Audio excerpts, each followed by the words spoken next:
Assalamualaikum warahmatullahi wabarakatuh. Perkenalkan, saya Andrew Makmur, perwakilan dari kelompok 3, akan menjelaskan tentang financial modeling pada PT Tribayan Tirta atau Alto. Yang pertama adalah income statement. Income statement ini dapat kita peroleh data-datanya dari laporan keuangan pada tahun 2018, 2019, dan 2020. Yang terdiri dari revenue dari tahun 2018 sampai 2020, cost of goods sold dari laporan keuangan 2018 sampai 2020. Gross profitnya dapat kita peroleh dari revenue dikurang dengan cost of goods sold.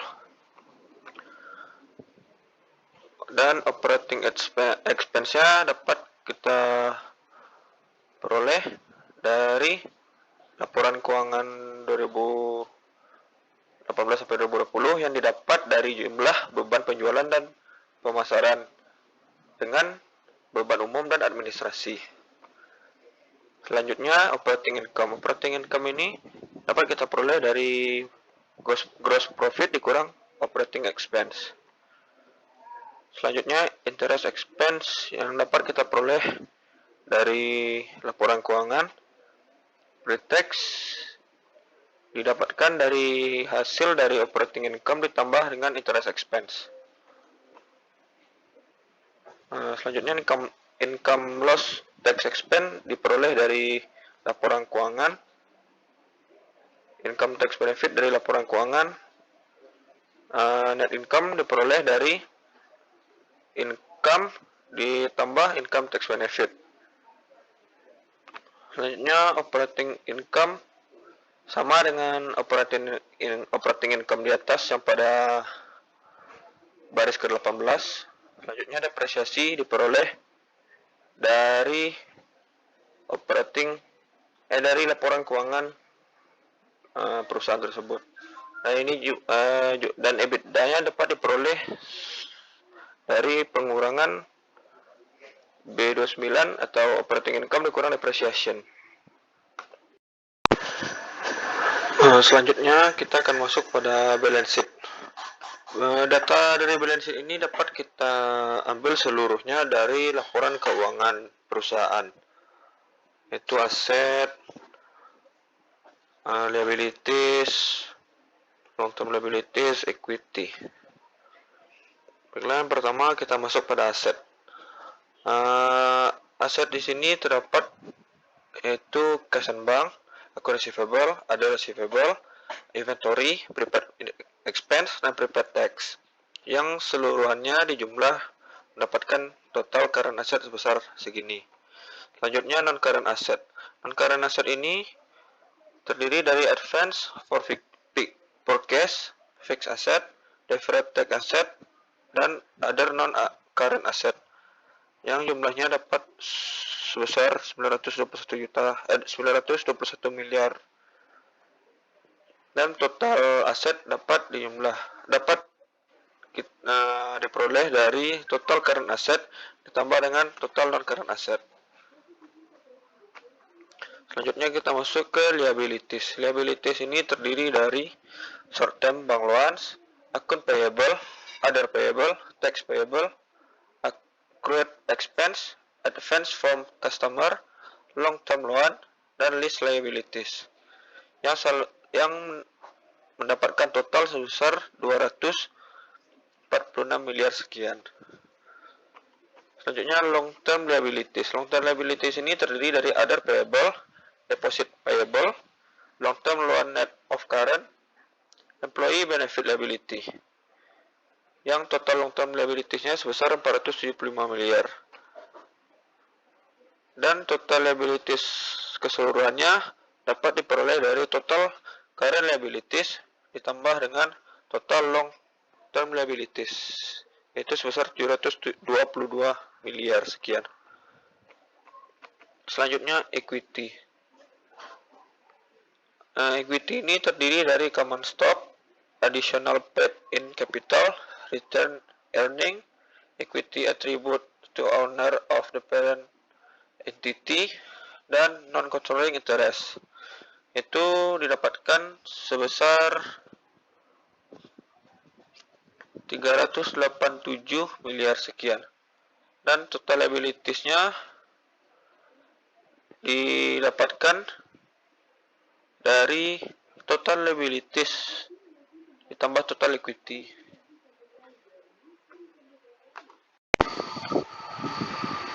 Selanjutnya kita masuk pada set latihan untuk menghitung forecast periodnya.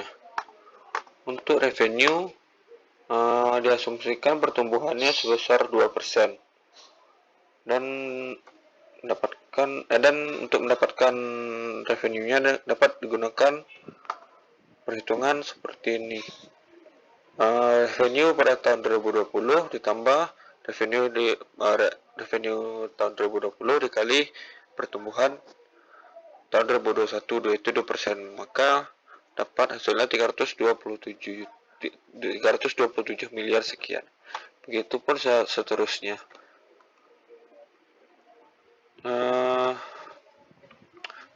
Selanjutnya yaitu cost of goods sold. Cost of goods sold ini menggunakan asumsi rata-rata dari tahun-tahun sebelumnya yang didapatkan dari cost of goods sold-nya sebesar 12 atau revenue rata-rata tadi dikali dengan revenue yang ini sebesar, maka dapat hasilnya sebesar 291 miliar sekian.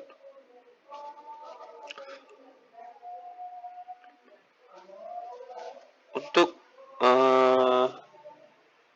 persen of revenue dari gross profit ini diperoleh dari gross profit dibagi dengan revenue. Dan untuk mendapatkan gross profitnya itu dengan pengurangan dari revenue dikurang dengan cost of goods sold. Untuk persentase of revenue dari operating expense ini digunakan asumsi rata-rata dari tahun-tahun sebelumnya, yang yang dapat kita temukan dengan menggunakan rumus, yaitu revenue dikali dengan persentase dari revenue of revenue operating expense, maka hasilnya 48 miliar sekian. Untuk operating income atau EBIT diperoleh dari gross profit dikurangi dengan operating expense, maka dapat hasil minus 11 miliar. Untuk interest expense-nya dilakukan perhitungan pada di bawah. Selanjutnya perhitungan di bawah. Untuk perhitungan pre-tax income dapat dicari dengan pengurangan dari operating income atau EBIT dikurang dengan interest expense. Selanjutnya income loss tax expense. Income loss tax expense ini dapat dicari dengan menggunakan rumus pre-tax income dikali dengan tax rate, maka dapat mendapatkan hasil min 25 miliar. Dan 25% ini menggunakan asumsi sesuai dengan PPh badan. Untuk income tax benefit atau reference tax dapat ditemukan dengan pengurangan dari pre-tax income dikurang dengan income loss tax expense, maka dapat hasil min 76 miliar. Net income-nya sama, yaitu pre-tax income dikurang dengan income loss tax expense. Operating income atau EBIT-nya sama seperti di atas. Depreciation-nya terdapat pencariannya di bawah. Dan EBITDA-nya dapat ditemukan yaitu dengan cara operating income atau EBIT dikurangi dengan depreciation, maka dihasilkan sebesar ini. Selanjutnya untuk balance sheet-nya. Pada balance sheet kas dan bank diasumsikan sama dengan tahun-tahun sebelumnya. Nah, untuk pada account receivable dengan dapat ditemukan dengan rumus seperti ini. E85 ini adalah jumlah hari account receivable-nya. E8 yaitu revenue-nya dikali 2 dan dibagi 360. 360 ini perkiraan hari dalam setahun. Dikurangi dengan account receivable tahun sebelumnya. Ada receivable pun seperti itu dengan rumus hari account receivable dikali dengan revenue-nya dikali 2 dibagi 360 dikurangi ada receivable tahun sebelumnya. Inventory pun seperti itu juga dengan rumus E86 yaitu hari penggunaan inventory days-nya sebesar 150 hari dikali 2 dibagi 360 dikurangi dengan inventory pada tahun sebelumnya. Selanjutnya prepaid expense diasumsikan sama dengan tahun-tahun sebelumnya. Dan prepaid tax juga diasumsikan sama dengan tahun-tahun sebelumnya. Maka total current assetnya sebesar 329 miliar sekian. Selanjutnya non-current asset. Non-current asset yang advance purchase, fixed asset, deferred tax asset, dan other non-current asset diasumsikan sama dengan tahun sebelumnya. Dengan total non-current asset sama dengan tahun 2020. Maka total aset pada tahun 2021 ini dapat dijumlahkan dari total current asset ditambah total non-current asset. Maka mendapatkan hasil 1.242 miliar sekian. Untuk short term bank loans-nya diperkirakan asumsi utang jangka pendeknya sudah dibayar. Dan akun payable-nya dihitung dengan menggunakan rumus E87 atau hari akun payable-nya sebesar 103 hari, sebanyak 103 hari.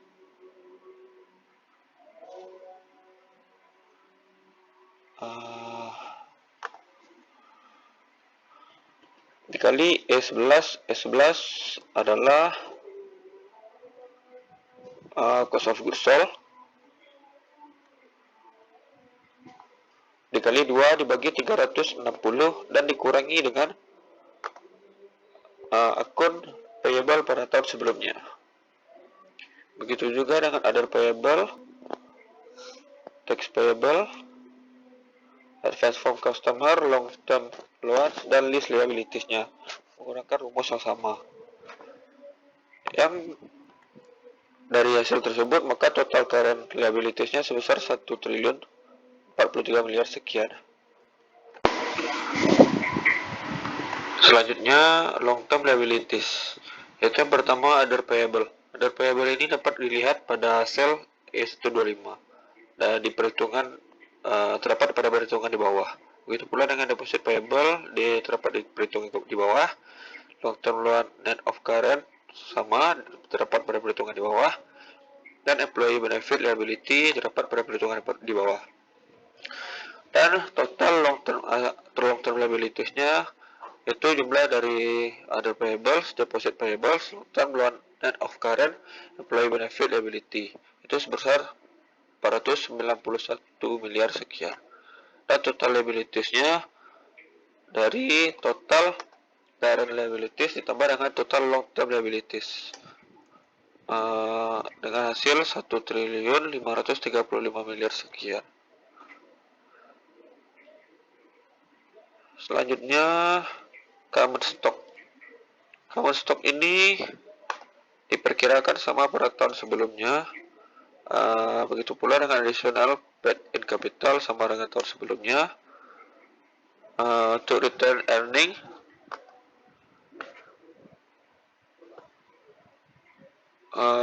dapat hasilnya didapatkan dari pengurangan return earning dikurangi dengan net income, maka hasilnya minus 78 miliar sekian. Selanjutnya untuk equity attribute to owner of the parent entity sebesar 440 miliar sekian. Untuk non controlling interestnya diperkirakan sama pada tahun sebelumnya. Jadi total equity didapatkan dari penjumlahan equity attribute to owner of the parent entity ditambah dengan non controlling interest sebesar 449 miliar sekian.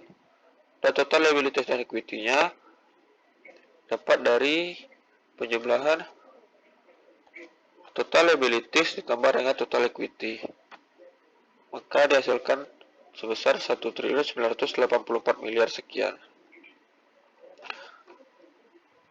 Selanjutnya net income. Net income ini sama pada sel E30 di atas, yang sama seperti ini.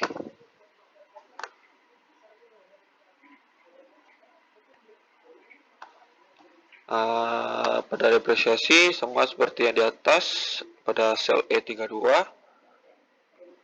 dan aku receivable-nya didapat dari D40 kurang E40.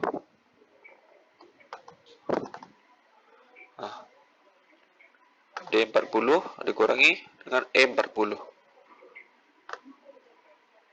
maka dapatkan hasil minus 21 miliar sekian. Begitu pula inventory dan account payable-nya. Jadi untuk total net cash profit by operating activities didapat dari penjumlahan net income sampai dengan account payable dengan hasil 9 miliar 789 juta sekian. Selanjutnya capital expenditure forecast of PP&E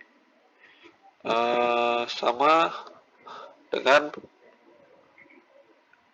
sel E139.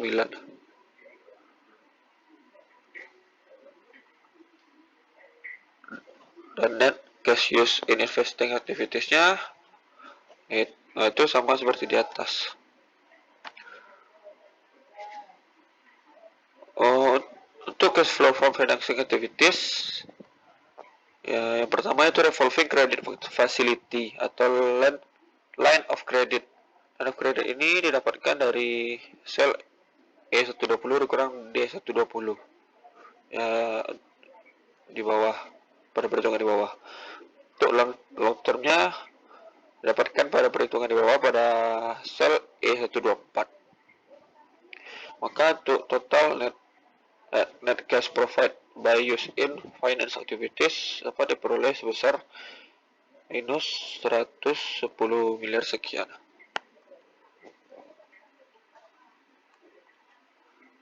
Untuk net cash flow-nya didapatkan dari penjumlahan net cash profit by operating activities ditambah dengan net cash use in investing activities ditambah dengan net cash profit by finance activities dengan hasil minus 116 miliar sekian.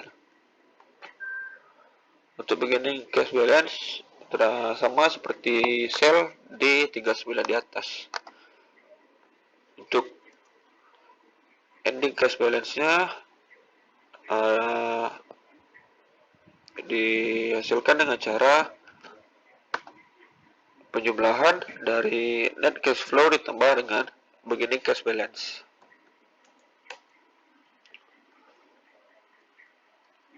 Selanjutnya kita masuk pada supporting schedule. Yang pertama debt schedule.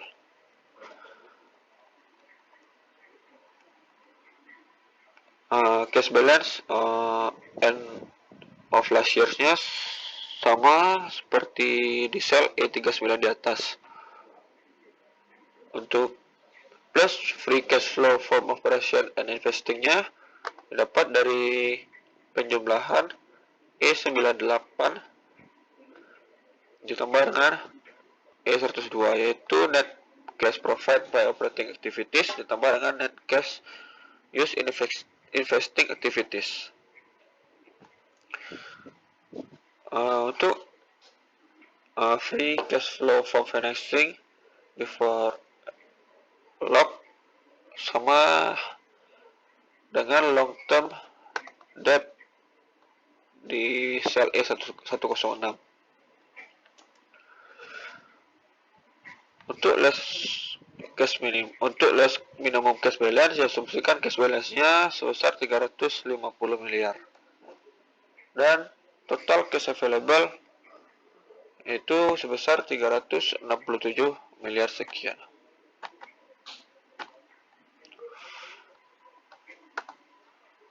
Untuk long term loans-nya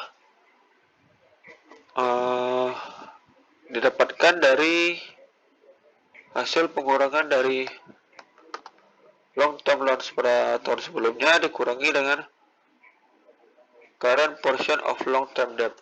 Yang current portion of long term debt ini asumsinya 100 per tahun.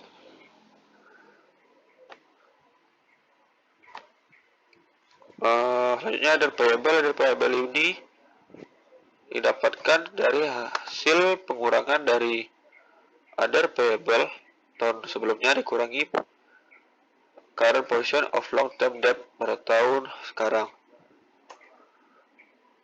Deposit payable sama itu hasil pengurangan dapat dari hasil pengurangan deposit payable dikurangi dengan current portion of long term debts.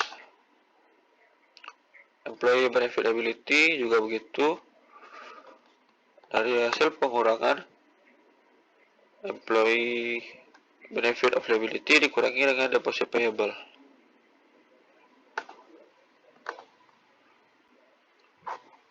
Selanjutnya interest expense. Yang pertama interest rate of long term debt yang didapatkan dari hasil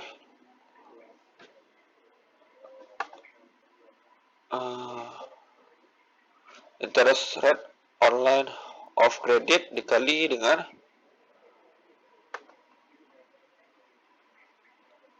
line of credit pada tahun sebelumnya dibagi 10 pangkat 9. Asumsi 5%, interest rate on line creditnya asumsi 5%. Selanjutnya interest expense on long term debt. Itu hasil ini didapatkan dari perkalian long term loans dikali interest rate on long term debt. Dapatkan hasil sebesar 84 miliar sekian. Dan interest expense on line of credit dapatkan dari hasil perkalian dari line of credit dikali dengan interest rate on line of credit. Dapatkan hasil 5 miliar sekian. Dan total interest expense-nya sebesar 89.425 juta sekian.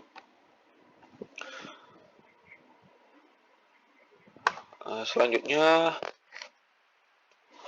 PPE schedule. Untuk back PPE net of akumulasi depreciation-nya sama seperti sel E49 di atas. Selanjutnya plus capital expenditure. Plus capital expenditure ini dapatkan dari hasil 5% dikali rata-rata dari sel D8 dan E8. Yaitu hasil rata-rata dari revenue pada tahun 2020 dan 2021.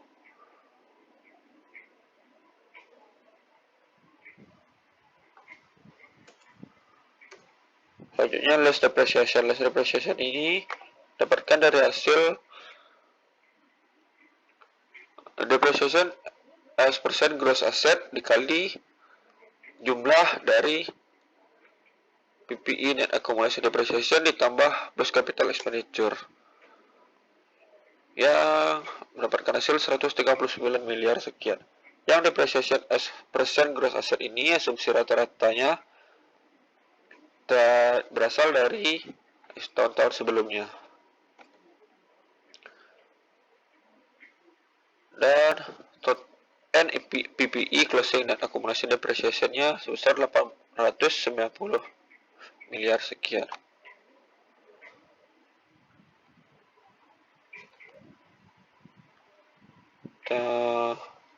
Sekian penyampaian financial modeling dari kelompok 3. Apabila ada kesalahan mohon dimaafkan. Assalamualaikum warahmatullahi wabarakatuh.